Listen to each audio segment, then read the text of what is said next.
Queridos hermanos todos, muy buenas tardes a todos. ¿Cómo están? ¿Cómo amanecieron? ¿Todo bien? Acostados y en ayunas además. Muy bien. Estamos en este itinerario en la iglesia ya en el segundo domingo del tiempo de Cuaresma. Recordemos que hace 8 días del domingo pasado fue el primer domingo y la palabra de Dios nos hablaba diciendo que Jesús se había ido al desierto, donde pasó 40 días, 40 noches. Y después se fue hacia el norte a Galilea y ahí comenzó su ministerio, su vida pública. Hablábamos un poco sobre lo que significa el desierto. Hoy la palabra de Dios, el Evangelio es de Marcos, capítulo 9, de los versículos del 2 al 10, si no mal recuerdo. Nos habla concretamente que Jesús toma a Pedro, Santiago y Juan y los hace subir a un monte alto y donde sucede algo que se llama transfiguración. ¿Qué sucedió? La transfiguración. ¿Qué cosa? Muy bien. Vamos pues a la luz de este contexto a hacer 3 puntos para meditar, para ir a casa y meditar. Es interesante la pedagogía que tiene Dios, la pedagogía que tiene Jesús, cómo nos va llevando, cómo nos va conduciendo. Lo primero, dice el texto, capítulo 9, versículo 2, dice que Jesús tomó a Pedro, Santiago y Juan. Es interesante porque Dios toma a personas concretas, con nombre y apellido, con una historia concreta.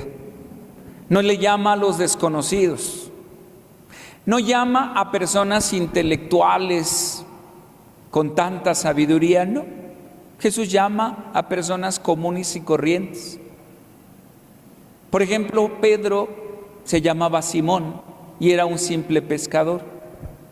Y Pedro era con una actitud, con un carácter arrebatado, impulsivo. Siempre él opinaba, siempre decía, yo voy, mándame ir a ti. Y con esas características el Señor lo toma.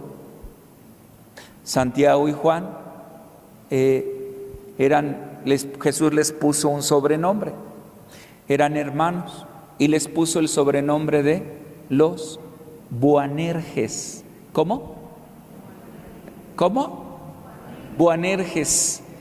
Traducido, eran los hijos del trueno. Y les puso por sobrenombre hijos del trueno porque tenían un carácter arrebatado, impulsivo. Y así es Dios con cada uno de nosotros.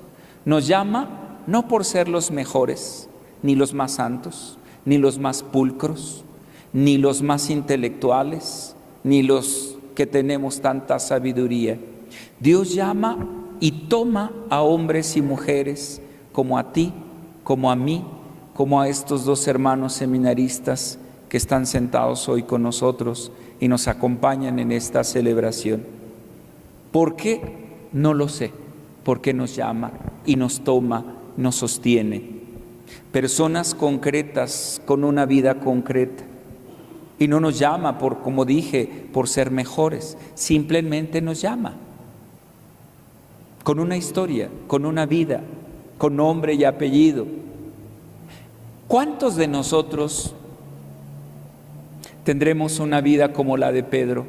Una vida concreta, amas de casa, ingenieros, licenciados. No lo sé, el Señor llama y toma. ¿Cuántos de nosotros seremos unos hijos del trueno o unas hijas del trueno, que tendremos un carácter arrebatado, impulsivo, y aún así y a pesar de todo, el Señor nos toma, nos llama, nos sostiene, nos encamina. Ese es lo primero que hoy escuchamos en el versículo 2 del Evangelio de Marcos, capítulo 9. Y luego dice, tomó a Pedro, Santiago, ¿ahí están todavía? Hola, hola, ¿ahí están? ¿Tomó a Pedro? Eso, muy bien. A Pedro, a Santiago y a Juan. Y fíjense, esto es interesante porque pedagógicamente hay una enseñanza detrás. No tomó a Pedro solito, sin Santiago ni Juan. No tomó a Santiago sin Pedro ni Juan. Y no tomó a Pedro sin Pedro ni Santiago. Tomó a Pedro, Santiago y a Juan. ¿Qué nos está diciendo hoy a la luz del texto bíblico? Nos está enseñando algo. Que el Señor no nos toma individualmente, no toma al ser humano individualmente e individualmente nos salva. No. El Señor siempre en toda la Sagrada Escritura tiene un sentido comunitario, nos salva y nos llama a estar en comunidad. Desde el libro del Génesis, no es bueno que el hombre esté solo. Por lo tanto, para conducirnos y llevarnos, no nos toma solitos, ¿eh? Y a veces tú y yo queremos vivir la fe solos. Egoístamente hacerlo solo, vivir mi religiosidad solo, hacerlo solo. Y hoy el texto nos deja ver, tomó a Pedro, a Santiago y a Juan en comunidad. ¿Se llevarían bien los tres toda la vida? Yo lo dudo. Tan solo a Santiago y a Juan los apodó hijos del trueno. Y luego Pedro era arrebatado, impulsivo él. Imagínense con el carácter de Pedro y luego los hijos del trueno, ¿cuántas veces habrán chocado en la vida? Muchas. ¿Cuántas veces tendrían diferencias? Muchas veces. Sin embargo, esa es la vida de iglesia, esa es la vida de un matrimonio, esa es la vida de una familia, esa es la vida de un ministerio, de una pequeña comunidad, esa es la vida del seminario. Qué bueno que todos, toda la vida y siempre nos lleváramos bien, pero lo cierto es que a veces no nos llevamos bien, a veces tenemos diferencias, ¿o no es cierto? Igual en el presbiterio, no siempre nos vamos a llevar bien, pero lo cierto es que el Señor nos toma en comunidad. ¿Hasta aquí vamos bien? Ok. Sigue diciendo el texto. Tomó a Pedro, Santiago y a Juan y los hizo subir a un monte alto. ¿Qué los hizo? Subir a un monte alto.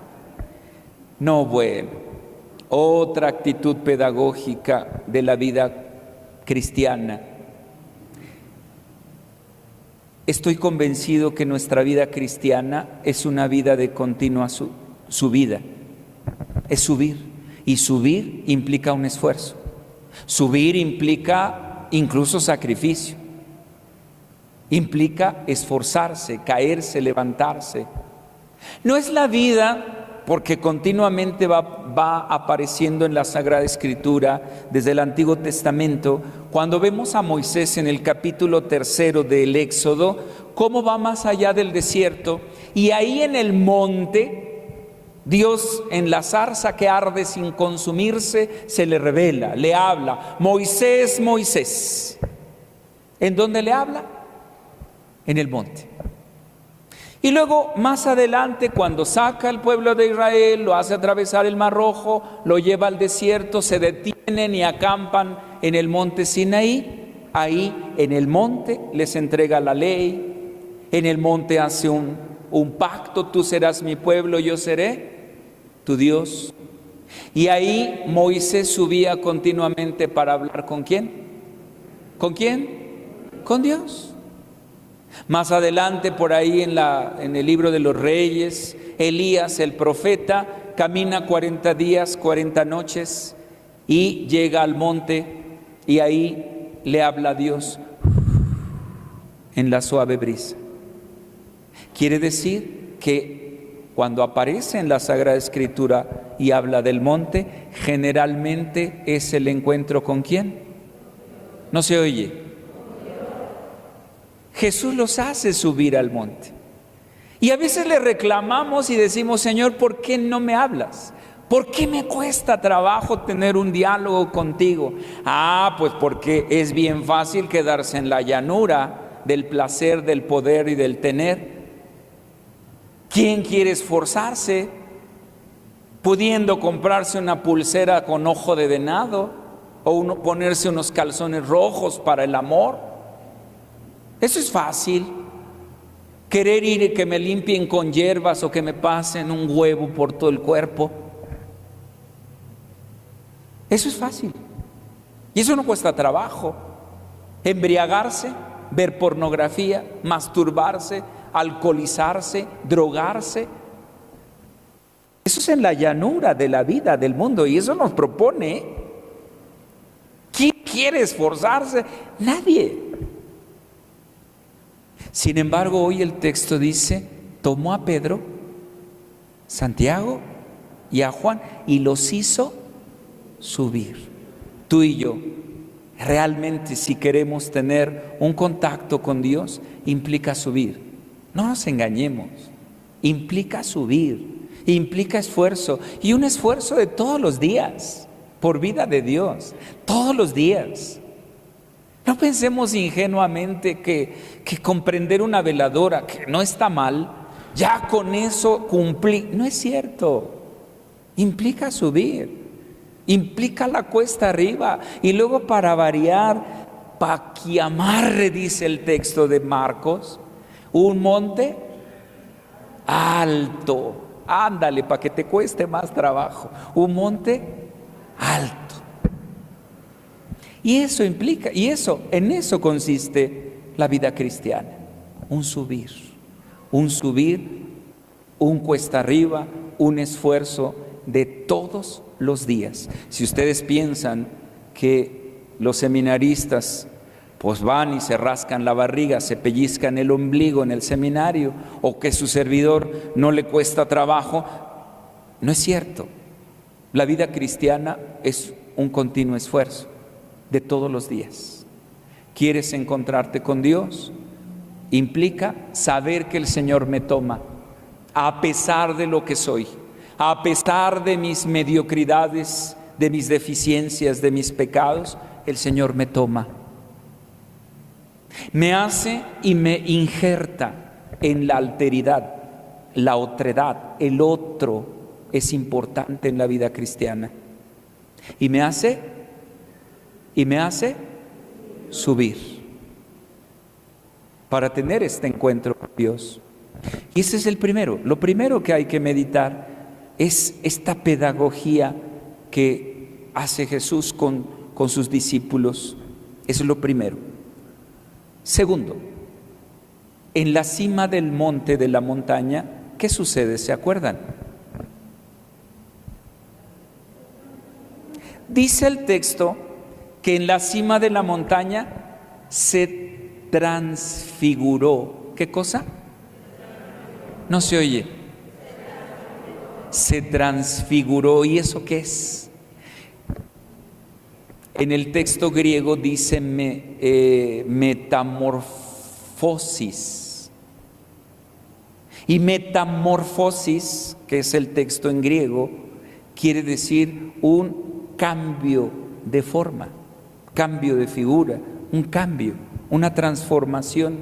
De ahí viene la palabra transfigurarse, cambio de forma, un cambio. Y les permitió ver un poquito de lo que es el cielo, la gloria del cielo. Su rostro, dice, se cambió a un rostro resplandeciente. Sus vestiduras esplendorosamente blancas. con una blancura que no hay sobre la tierra, solo en el cielo. Y esta es la invitación a cada uno de nosotros cuando hacemos este esfuerzo de subir, cambiar, transfigurarnos para dialogar, para encontrarnos con Dios y a la vez transfigurarnos, cambiar, modificar actitudes que no están bien, que en nuestra vida dejan mucho que desear. Esto es, ¿qué sería lo contrario entonces a la transfiguración? Teológicamente hablando, la transfiguración es producto, fíjense, es producto de la vida de gracia. Y la gracia se entiende como la participación de la vida divina, de la vida de Dios. Dios nos participa, nos comparte de lo que es Él, de lo que tiene Él, y entonces quedamos llenos de gracia, de su gracia santificadora, de su vida divina. Hago este esfuerzo de subir a la montaña y me participa. ¿Qué sería lo contrario? Ahí están.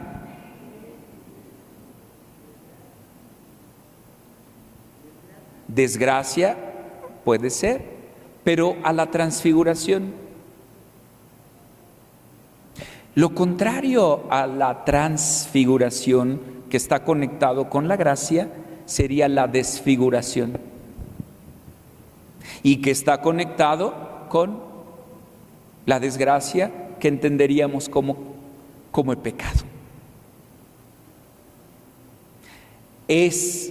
Fíjense, y no me doy cuenta, pero tengo una vida desfigurada.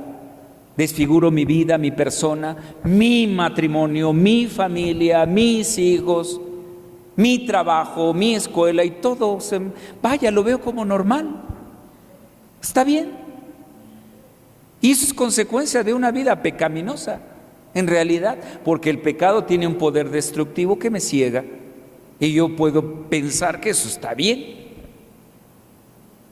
pero muy alejado de la vida de gracia, de la transfiguración. Hoy pensemos si nuestra vida en realidad está transfigurada o desfigurada, que ni siquiera me doy cuenta.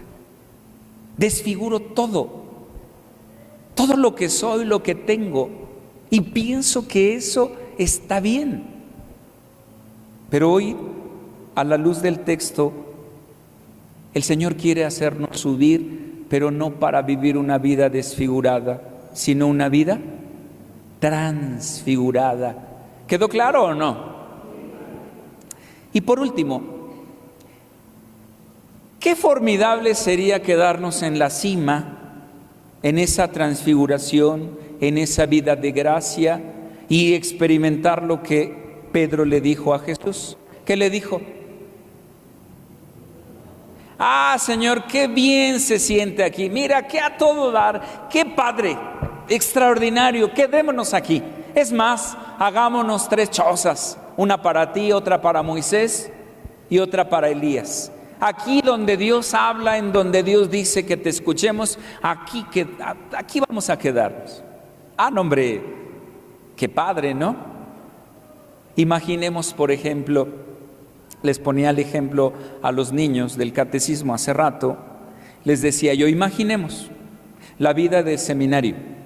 Ahí está el Baltasar y el Antonio, o el padre, quien sea, el padre Lau. Y ahí están en la capilla del Santísimo, orando de rodillas, a rodilla pelona, y se ponen un par de corcholatas en las rodillas, y ahí arrodillados, para que amarre bien, sobre 2 nopales espinosos, y ahí están.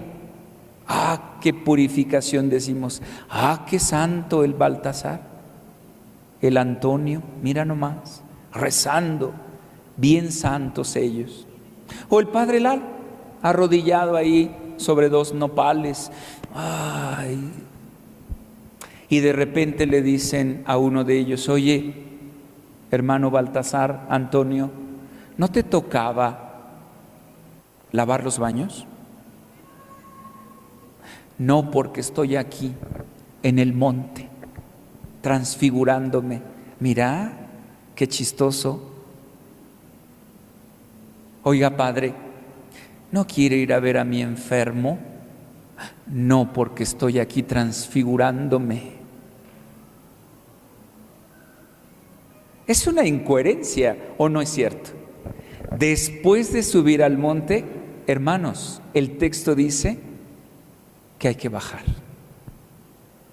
Concretizar eso y hacerlo palpable, tangible.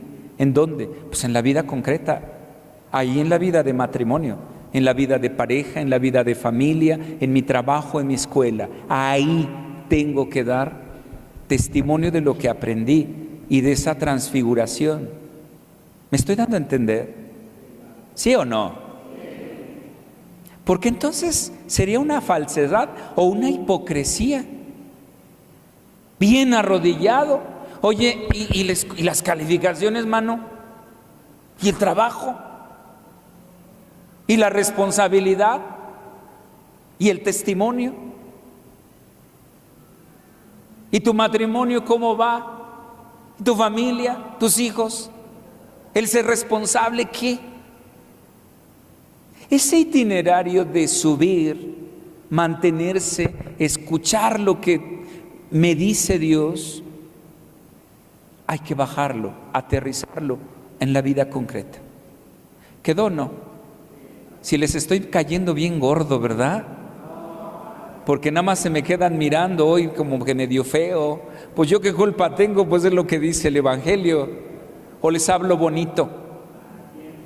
Esto, muy bien. Y les digo todas las cosas bellas y hermosas que dice el Evangelio. No, hoy la palabra de Dios nos interpela y nos hace reflexionar que tal vez mi vida no está bien. Y si quiero de verdad una vida cristiana, en serio, implica ser tomado en comunidad, subir, esforzarme, transfigurarme y bajar. A veces va a suceder, a veces será intenso, a veces será nulo, a veces el Señor nos llevará a un desierto, me costará trabajo. Pero lo cierto es que Dios nunca nos suelta de su mano, jamás. ¿Estamos? Pero lo más importante de este proceso es llevarlo a la vida cotidiana, a la vida concreta. Que el Señor entonces en este itinerario, que vimos 3 puntos, ¿se acuerdan cuáles son? Primero, la pedagogía de Jesús, que nos toma en comunidad, nos hace subir. Segundo, nos invita ¿a qué? A transfigurarnos, no a deformarnos, a transfigurarnos con la vida de gracia. Y después, bajar, concretizar en la vida aquello que el Señor nos ha conducido, nos ha llevado. Que el Espíritu Santo que impulsó a Jesús al desierto nos impulse a cada uno de nosotros para tener una vida cristiana como Dios nos está pidiendo. Y como siempre, que la intercesión de María, nuestra Madre, siempre nos acompañe. Que así sea.